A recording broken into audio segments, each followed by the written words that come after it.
ଯିଏ ପ୍ରଥମ ଥର ମୋ କାହାଣୀ ଶୁଣୁଛନ୍ତି ତାଙ୍କୁ କହିଦେବାକୁ ଚାହୁଁଛି ଯେ ମୁଁ ଯାହା କହୁଛି ତାହା ପ୍ରାୟ 30-35 ବର୍ଷ ପୂର୍ବର କାହାଣୀ। ଆମ ଛୋଟବେଳର କାହାଣୀ, ଆମେ ୟୁପି ସ୍କୁଲରେ ପଢ଼ିବା ବେଳର କାହାଣୀ। ଆଉ ଆଜିର କାହାଣୀର ନାଁ ହେଉଛି ସ୍କୁଲରେ ଗୋଟେ ବେଞ୍ଚରେ ବସିବାର ନିଶା। ସାଧାରଣତଃ ଗୋଟେ କ୍ଲାସରୁମ୍ରେ 3ଟା ରୋ ଥାଏ, ବେଞ୍ଚ ପଡ଼ିଥାଏ। ଆମର ବି ସେମିତି ଥିଲା, 3ଟା ରୋରେ ବେଞ୍ଚ ପଡ଼ିଥିଲା। ଆଉ ରାଇଟ୍ ସାଇଡ଼୍ ଆଉ ରାଇଟ୍ ରୋ ଆଉ ମିଡ଼ିଲ୍ ରୋରେ ଝିଅମାନେ ବସୁଥିଲେ। ଲାଷ୍ଟ ବେଳକୁ ବୋଧେ ମିଡ଼ିଲ୍ ରୋର କିଛିଟା ବେଞ୍ଚରେ ଲାଷ୍ଟ ଆଡ଼କୁ ପୁଅ ପିଲା ବି ବସୁଥିଲେ, ଆଉ ଲେଫ୍ଟରେ ପୁରା ପୁଅ ବସୁଥିଲେ। ତ ଆମେ କ'ଣ କରୁଥିଲୁ ସାଙ୍ଗମାନେ, ଆମେ ରାଇଟ୍ ସାଇଡ଼୍ର ଫାଷ୍ଟ ଲାଇନ୍ରେ ମାନେ ରାଇଟ୍ ରୋର ଫାଷ୍ଟ ଲାଇନ୍ରେ ଆମେ ସବୁ ସାଙ୍ଗମାନେ ବସୁଥିଲୁ। ମାନେ ଯେଉଁ ବେଞ୍ଚରେ ଆକ୍ଚୁଆଲି ଅତି ବେଶୀରେ ଛୋଟ ଛୋଟ ପିଲା 5 ଜଣ ବସିପାରିବେ, ଆମେ ସେଠି 8 ଜଣ ବସୁଥିଲୁ। ଗେଞ୍ଜି ଆମେ 8 ଜଣ ବସୁଥିଲୁ, କିନ୍ତୁ କେହି ସେକେଣ୍ଡ ଲାଇନ୍କୁ ଯାଉନଥିଲୁ। ସେକେଣ୍ଡ ଲାଇନ୍ ଥିଲା, ଥାର୍ଡ଼ ଲାଇନ୍ ଥିଲା, ମିଡ଼ିଲ୍ ରୋ ଥିଲା, ମିଡ଼ିଲ୍ ରୋରେ ପୁରା ପଡ଼ିଥିଲା, ସେଠି ବି ଆମେ ଫାଷ୍ଟ ଲାଇନ୍ରେ ବସିବା ନା, ଆମେ କେହି ଅଲଗା ହେବୁନି ବା।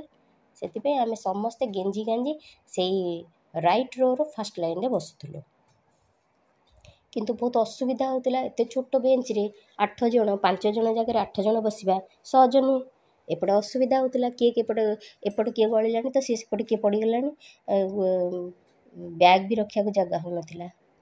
ସେଥିପାଇଁ ଆମ ସିନୁ ଥରେ ଭାବିଲା, ସେ ଦେଖିଲା କ'ଣ କରିବା, ସିଏ ହିଁ ଲଗେଇଲା। ସେ କ'ଣ କଲା ନା, ବେଞ୍ଚ ମାନେ ଆମର ଯେଉଁ ବେଞ୍ଚଟା ପଡ଼ିଥିଲା ତାକୁ ଟିକେ ଏପଟକୁ ଟାଣି ଦେଇ କାନ୍ଥ ପାଖ ଜାଗାକୁ ଖାଲି କରିଦେଲା। କାନ୍ଥ ପାଖ ଜାଗା ଖାଲି ହେଇଗଲା।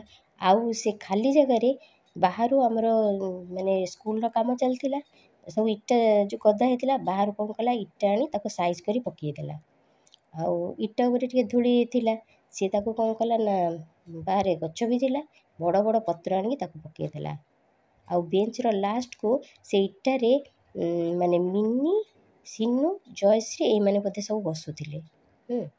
ଆଉ ମିଲି ଆମର କ'ଣ କରୁଥିଲା, ସିଏ ଫାଷ୍ଟ ଲାଇନ୍ର ଲାଷ୍ଟ ମାନେ ଏପଟ ଆଡ଼କୁ ବସୁଥିଲା, ବାହାର ଆଡ଼କୁ। ସିଏ ମିଲି ସବୁବେଳେ ବାହାର ଆଡ଼କୁ ବସେ, ସିଏ ସେକେଣ୍ଡରେ ବି ବସିବନି, ସିଏ ପୁରା ଫାଷ୍ଟରେ ବସିବ, ଦିଦିମାନଙ୍କ ସାଇଡ଼୍କୁ। ତା'ମାନେ ସିଏ ବାହାର ଆଡ଼କୁ ବସେ, ମିଲି ବସେ, ମିଲି ପରେ ଲକି ପରେ ପାଏଲ ପରେ ମୁଁ, ମୋ ପରେ ବୋଧେ ରିଙ୍କି, ଏତେଟା ମନେ ପଡ଼ୁନି, କିନ୍ତୁ ଏମିତି ଆମେ ସବୁ ବସିଛୁ। କିନ୍ତୁ ମିଲି ଆମର ସବୁବେଳେ ଫାଷ୍ଟ ଲାଇନ୍ର ମାନେ ଲାଷ୍ଟ ଆଡ଼କୁ ବାହାର ଆଡ଼କୁ ସିଏ ବସେ। ଆଉ ସେ ଯେଉଁ ଇଟା ଜାଗାରେ, ଇଟା ଯେଉଁ ପକା ହେଲା, ଇଟା ଉପରେ ପତ୍ର ପକା ହେଇକି ଯେଉଁ ଜାଗାଟା କରାହେଲା, ସେ ଜାଗାରେ କିଏ ବସୁଥିଲା ନା, ସିନୁ, ମିନି ଆଉ ଜୟଶ୍ରୀ, ସେମାନେ ବସୁଥିଲେ।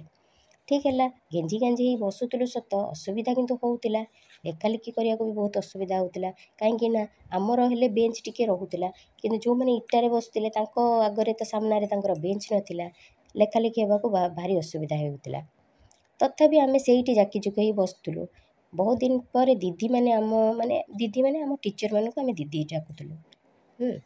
ଆଉ ଦିଦି ଆମମାନଙ୍କୁ ସବୁ କହିଲେ, ତୁମେ ଏମିତି କାହିଁ ବସୁଛ, ତୁମର ଏତେ ଜାଗା ପଡ଼ିଛି, ତୁମେ ସବୁ ଫାଷ୍ଟ ଲାଇନ୍ରେ ବସିବ ବୋଲି ଏମିତି ହେଇକି ଜାକିଜୁକି ହେଇକି ଗେଞ୍ଜି ହେଇକି ବସୁଛ, ଆଉ ତୁମେ ଆଟଲିଷ୍ଟ ମିଡ଼ିଲ୍ ରୋକୁ ଯାଅ, ଫାଷ୍ଟ ଲାଇନ୍ରେ ହିଁ ବସ, କିନ୍ତୁ ମିଡ଼ିଲ୍ ରୋକୁ ଯାଅ କହିକି ଆମକୁ ସବୁ କ'ଣ କଲେ ନା, ଅଲଗା ଅଲଗା କରିଦେଲେ। ମାନେ କିଛି ଜଣ ଆମେ ବସିଲୁ ରାଇଟ୍ ସାଇଡ଼୍ର ଫାଷ୍ଟ ରୋରେ, ରାଇଟ୍ ରୋର ଫାଷ୍ଟ ଲାଇନ୍ରେ ବସିଲୁ, କିଛି ଜଣ ମିଡ଼ିଲ୍ ରୋର ଫାଷ୍ଟ ଲାଇନ୍ରେ ବସିଲେ। ଗୋଟେ ବେଞ୍ଚରେ ବସିବା ପାଇଁ ଆମେ କେତେ ଛୋଟ ପିଲା କେତେ କ'ଣ କରୁଥିଲୁ, ଯେ ଆମେ କେହି ସାଙ୍ଗ ଅଲଗା ହେବୁନି, ଗୋଟେ ବେଞ୍ଚରେ ବସିବୁ। ଆମେ ମାନେ ଫାଷ୍ଟ ଲାଇନ୍ରୁ ସେକେଣ୍ଡ ଲାଇନ୍କୁ ବି ଇଭେନ୍ କେହି ଯିବାକୁ ଚାହୁଁନଥିଲେ ଯେ ଆମେ ଅଲଗା ହେଇଯିବୁ। ଏବେ ସେଇ କଥା ଭାବୁଛୁ, ମାନେ ମୁଁ ଭାବେ, ସମସ୍ତେ ଭାବୁ, ବହୁତ ଥର ଆମେ ଭାବୁ, ମାନେ ଏମିତି ହେଉଛି ଯେ ବର୍ଷ ଧରି ଆମେ କଥାବାର୍ତ୍ତା ହେଉଛୁ, ସବୁ କରୁଛୁ, କିନ୍ତୁ ଆମେ ଦେଖା ହେଇପାରୁନି। ଆମର ଦେଖା କରିବାକୁ ଚାହିଁଲେ ବି ଆମେ ଦେଖା କରିପାରୁନୁ। ସେଇ କଥା ଭାବୁଛି ଯେ ଆମେ ଗୋଟେ ଲାଇନ୍ରେ ବସିବାକୁ ଏମିତି ହେଉଥିଲୁ, ଦେଖିଲା ବେଳକୁ ଏବେ ବର୍ଷ ବିତି ଯାଉଛି, ଆମେ ଦେଖା ବି କରିବାକୁ ମାନେ ଦେଖା ପାଉନୁ କାହାର। ସମସ୍ତଙ୍କ ସମୟ ହିସାବରେ କାହାର ସମୟ ହେଉନି, କାହାର କ'ଣ ହେଉଛି, କିଏ କେଉଁଠି ରହୁଛି, ସମସ୍ତେ ଅଲଗା ହେଇଗଲୁ, କିଏ କେଉଁଠି ରହିଲା ତାର ଠିକ୍ ଠିକଣା ନାହିଁ। ଆଉ ଗଲେ ବି ସେମାନେ ଯେତେବେଳେ ଆସୁଛନ୍ତି ସେତେବେଳେ ମୋର ସୁବିଧା ହେଉନି, ମୁଁ ଯାଇପାରୁନି।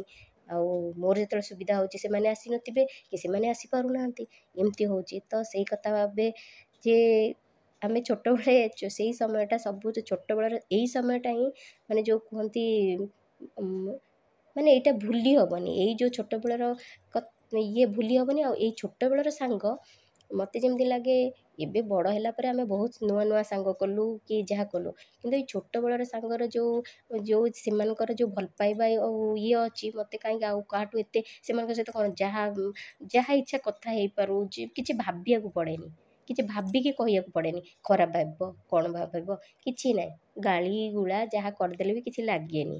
ହଁ ମୋ ସାଙ୍ଗ ତ ଆଉ କିଛି ଲାଗେନି।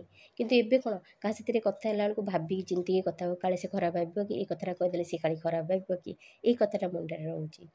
ଏତିକି କହିବି ଯେ ଆଜି ବି ଆମ ସାଙ୍ଗମାନଙ୍କ ଭିତରେ ସେ ଭଲ ପାଇବା ରହିଛି। ଆଉ ସେଥିପାଇଁ ଭଗବାନଙ୍କୁ ବହୁତ ବହୁତ ଧନ୍ୟବାଦ ଦିଏ ଯେ ଏମିତି ସାଙ୍ଗ ସବୁ ମିଳିଛନ୍ତି, ଯେ ସମସ୍ତେ ଆମେ ସବୁବେଳେ ଦୁଃଖ ସୁଖ ବି ସେୟାର କରୁ, ସବୁକିଛି କରୁ। ତ ଏଇ ସବୁ ଛୋଟବେଳର ଏଇ ଛୋଟ ଛୋଟ ସବୁ ଜିନିଷ ମନେ ପଡ଼ିଲେ ଭାରି ଖୁସି ବି ଲାଗେ, ହସ ବି ଲାଗେ ଯେ ଆମେ ସବୁ କ'ଣ କରୁଥିଲୁ। ହଁ, ଆଉ ଆରଥରକୁ ଆପଣମାନଙ୍କୁ ଗୋଟେ ଫନି ଇନସିଡେଣ୍ଟ କହିବି। ହଁ, ଗୋଟେ ନୂଆ କ୍ୟାରେକ୍ଟର ଆସିବ। ଆଉ ସେଇଟା ଏବେ ବି ଭାବିଲେ ମୁଁ ଏତେ ହସେ ସେ ଇନସିଡେଣ୍ଟଟା। ଆଉ ସେଇଟା ଆରଥରକୁ ଆପଣମାନଙ୍କୁ କହିବି।